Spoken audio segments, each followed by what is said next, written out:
Greetings, ladies and gentlemen. Welcome to Beyond the Second Cognition. I'm Beall. The topic of this video is the cognitive measuring stick. In a recent video, I elucidated how humans are all focused on endings and how we can't start anything without having an ending in mind. What I ask the viewers to ponder is the fact that an answer is an ending, at least within the first cognition world. When we come up with a question, we start looking for an answer. And when we look around, we can find an answer, in most cases, with the exception of mysteries, of course. But see, answers, they're sort of like items on a grocery store or another store's shelves. You go in there looking for it, and you see it and say, oh, okay, here's the answer, and you take it off the shelf, and you solved your problem. The problem with this mindset is that the answers that we often find are predetermined. They are established by the first cognition world, established by some authority that says, aha, this is the answer, and we take their word for it. So the answer becomes an ending. And no matter which facet of your life you look into, you're in that grocery store with all those items on the shelves, and all those items are a different answer provided by somebody outside yourself. When you find the answer, end of story. So the end becomes a beginning because you're looking for an answer, which is an ending, before you start looking for it. The cognitive measuring stick has been dictated through first cognition reality throughout all of human history. And one thing you have to realize, ladies and gentlemen, is the hive itself was first cognition consciousness. Seeing as how we were all infected with that virus and it has left its residual habits in our minds, and our habits are all first cognition, logic dictates that the hive itself must have been a first cognition virus. This is the only thing that makes sense. But with this cognitive measuring stick, every place you go, you're going to find a wall. You're going to find an answer provided by somebody within that realm of first cognition thinking. People think that answers are a finality in great part. Granted, there's exceptions to the rule. I'm speaking in generalities here just for the sake of illustrating a point and trying to get your head around something. This is also predicated on thinking. People think they know a lot. And there's a difference between thinking you know something and actually knowing something. And this point of demarcation is where learning takes place. Memorizing facts by rote, categorizing and inventorying these facts and lining them up and putting them into your little boxes in your head, which is what I call compartmentalization, and we address this in the second cognition toolbox. We take any information we have and we try to compress it into these boxes. We try to make information we find fit into known categories which have been dictated to us by other people, our authorities. Our academics, our priests, our gurus, our holy men, our shamans, our politicians, whatever. They have all the answers. The authorities have all the answers.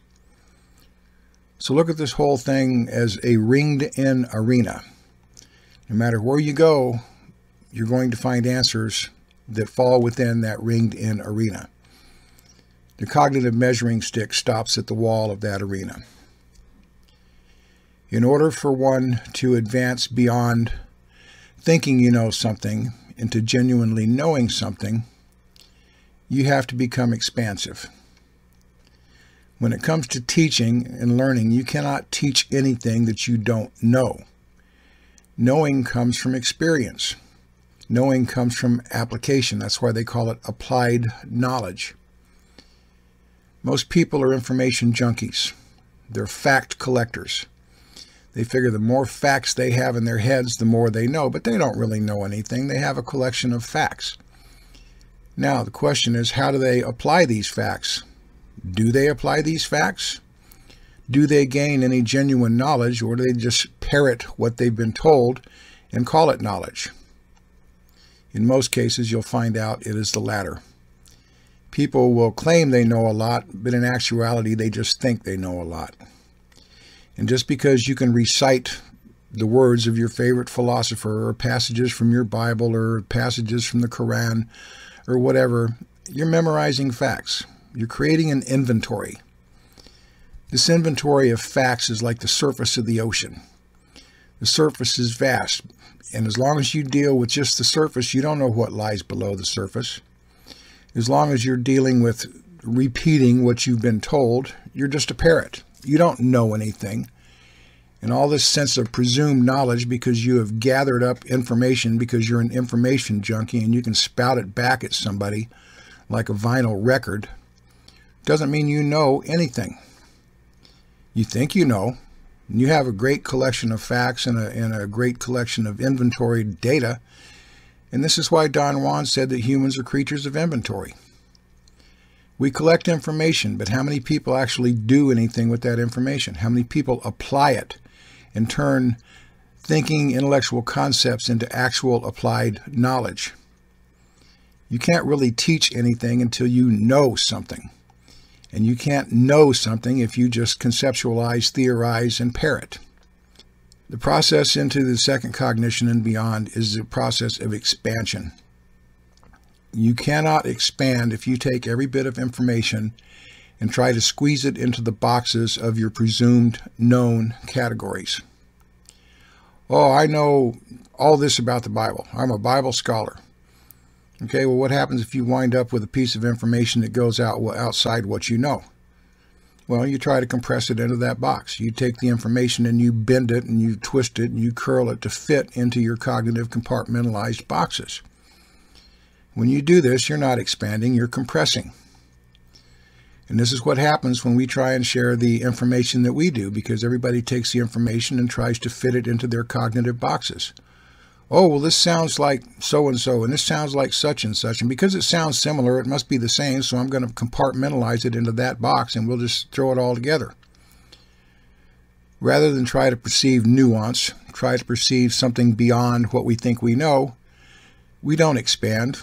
We contract, we compress, we shove it, we bend it, we twist it, and we put it in those compartments in our brain. We make it fit into the known. We don't venture into the unknown. We think we know, and because we think we know, then we take any information that we get and squeeze it into those boxes. You know what that's called? That's called confirmation bias.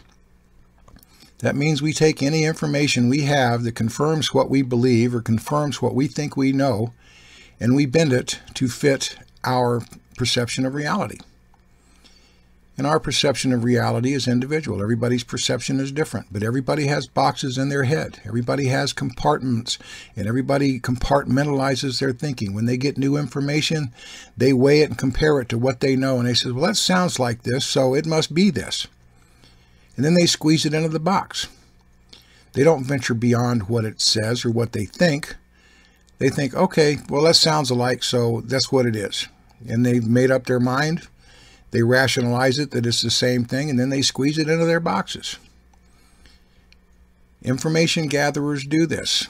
They inventory information, then they compare it to what they think they know, and then they classify it all together and think they know something.